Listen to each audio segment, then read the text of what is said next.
iseseisva Eesti vabad aastad juba alanud. Kuku klubi uksed olid avatud kõigile, Lenini kujud teisaldatud. Okupeeritud kodumaa armastuse peitsmisest luuleridadesse oli saanud erutav romantika minevikust. Alles jäänud igatsejad võisid naasta, üle lahe või lombiihkajad lahkuda.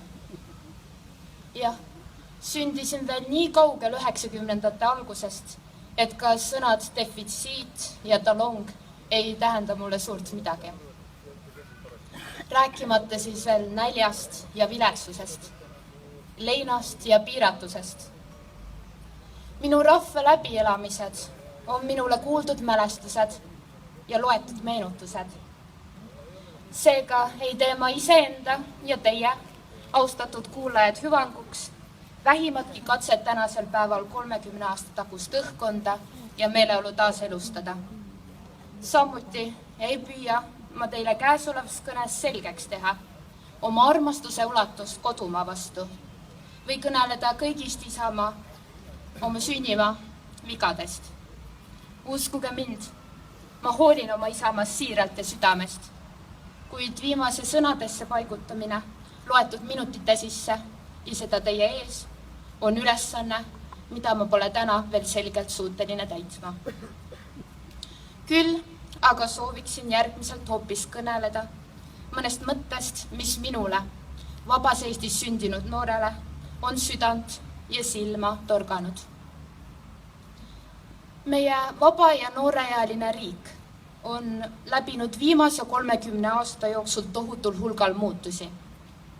Meie reliikviale, vabadusele rajatud kodumaa on pidevas uuenduses ja iga suurem muutus on kinkinud meile akna vabariigi seinas. Maailm pole kunagi nii selgelt kätte paistnud kui täna. Suure avardumise saatel oleme saanud lausa nii vabaks, et on eemaldunud isegi katus ja välisuks on lukust lahti juba teatavasti päris ammu. Viimane aga aina kulub ja Statistikaamet ütleb, et sisse tuleb veidi rohkem, kui läheb välja.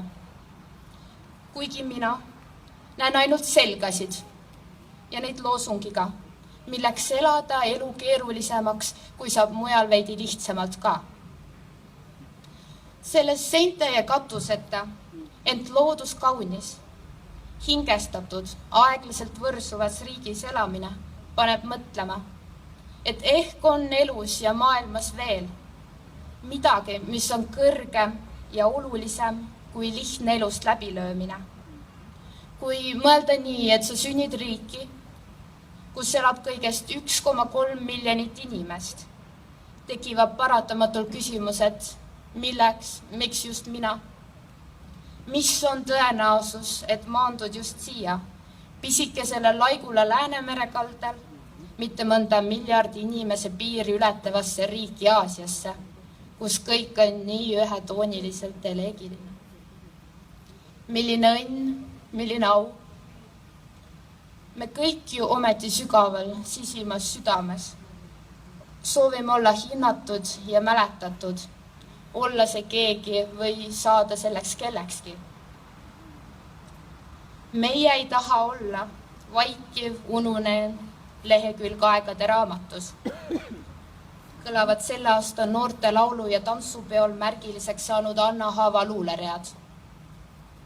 Kuid sündida eestlasena tähendab juba ju sünnist olla see keegi märkimisväärselt eriline. Kõneleda niivõrd unikaalset keelt ja kanda nii palju ainulaadset kultuuri edasi on juba iseenesest väärt märki, jälge aegade raamatus. Meie kodumaa annab meile võimaluse kanda meie iseenda nägu, meelt ja keelt ning kingib meile seeläbi hindamatu võimaluse olla ainulaadne siin ilmas. See on kallim väärtus, mida üks sünnimaa saab oma inimesele edasi anda, kinkida. Minu jaoks eestlased ongi see palju otsitud ja palju räägitud valitud rahvas. Minu kodumaa on andnud mulle võimaluse vabalt mõelda ja öelda, omandada haridust, mis on kõrgelt hinnatud, mis on tasemel, elada turvaliselt ja kindlalt veel täna, nautida looduse võlu ja saada osa meie rahvale omastest unikaalsetest nii põlistest kui ka uuematest kultuurielementidest. Olgu nende loojateks ja kandjateks siis kas Arvo Pärt, Kristiina Ehin või mõni 13-aastane YouTube'i staar, kes lööb laineid sotsiaalmeedias. Nad kõik ajavad Eesti asja, nad kõik rikastavad meid ja nad kõik on meie nägu. Me rikastame iseennast, me oleme rikkad.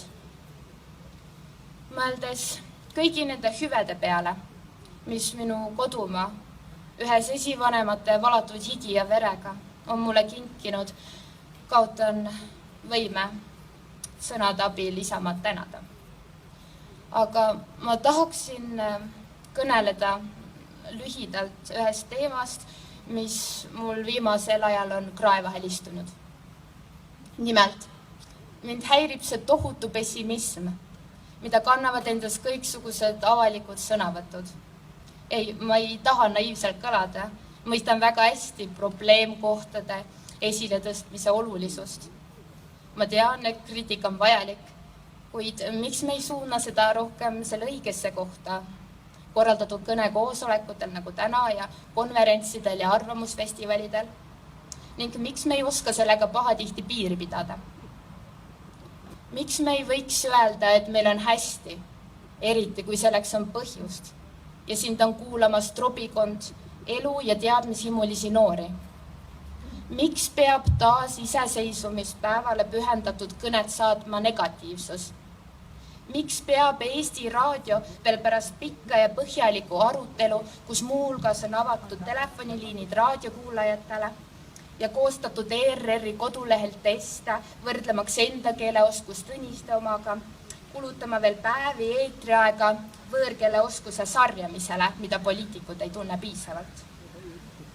Ülearusest kriitikast tekkinud avalik laimamine ei tohi saada takistuseks mõne südika, aga võib olla veel areneva kodaniku teotahtes. Ja meil on vabadus olla aus,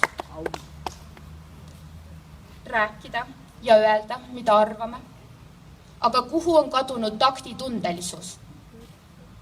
Kas me mitte ei kipu liialt tihti unustama austust ja õiglust oma inimeste olemuse ja tegude suunas? Meil on nii palju, mida hinnata ning mida uhkusega omaks tunnistada ning mida juurde anda. Ma ei ütle, et me peaksime mured maha vaikima või alla neelema, vastupidi.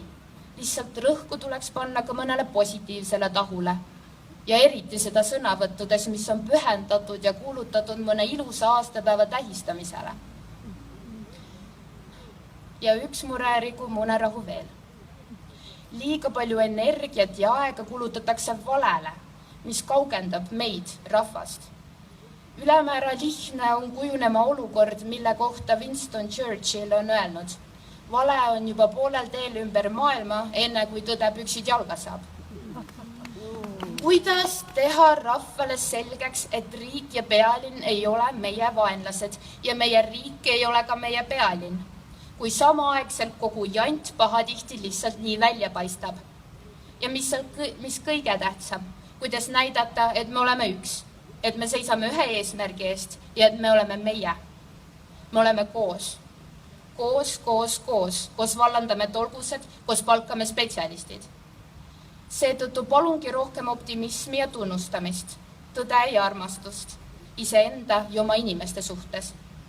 Valel ja ebaõiglusel, korruptsioonil ja igasugusel muul vargusel ei tohi lasta kasvada. Aga et neist eemalduda, vajame oskust tegutseda koos. Ja kõik algab tõest, iseenda ja teiste vastu. Lõpuks võitleme ju me kõik ühel poolel. Või nii vähemalt tahaks mõelda. Ole tänulik, et oled eestlane. Ja kui miski riivab sinu südant või silma või mõlemat, siis võta midagi ette.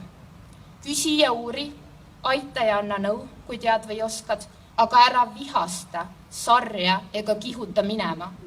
Alati on võimalus olla parem kodanik. Olgu see siis mõnele poliitikule inglise keelt õpetades või linnavalitsuse seinu korruptsioonist pestes. Sest nagu Tiit Madison tsiteeris 30 aastat tagasi siinsamas August Sanga, siis oskan minagi ainult lõpetuseks öelda. Maailmas midagi ei muutu, kui me midagi ei muuda. Sa tegema pead kõike, mida suudad, isegi kui suurt ei suuda. Aitäh! Milline au!